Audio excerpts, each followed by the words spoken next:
A group of masked men stormed the set of a live broadcast on a public television channel in Ecuador yesterday. The assault took place at the TC television network in Guayaquil.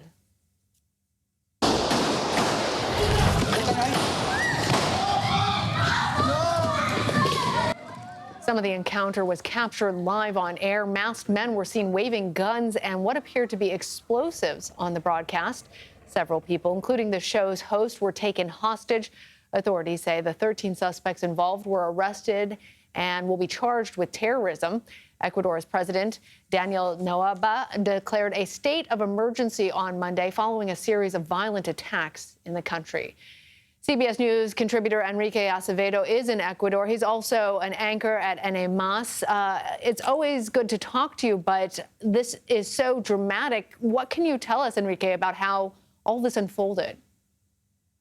Well, this latest escalation in a wave of violence that has impacted Ecuador for the last couple of years, Lana, had its focus on that armed intervention in the state-owned television network TC Televisión. They were broadcasting live when the gunmen erupted into their offices. They took several staff as hostages, and it was only after the police and the military intervened that the hostages were released and the suspects were apprehended. But it wasn't the only act of violence that happened yesterday here in Ecuador. In Quito, the political capital of the country, there were also attacks on civilians, policemen.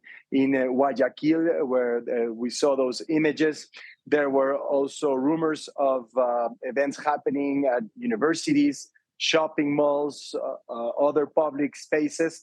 And the prison system, which is really a bastion of criminal power here in Ecuador. We saw images, we haven't been able to verify those independently, but allegedly of criminals, inmates taking over the prisons and taking the security guards as hostages, in some cases even executing them and recording that on their phones and broadcasting that in an attempt to force the government to negotiate with them. To let them operate in impunity like they have for many years, and also to send a message that there is a war. President Noboa, as you said, declared a state of emergency, a state of exception. That's what he called it. And that escalated yesterday into what he described as a process of internal armed conflict here in Ecuador. Enrique, Ecuador is such a beautiful country. It's just devastating to hear about this nationwide crime wave. Luckily, police were able to apprehend those suspects. What can you tell us about how they were able to do so?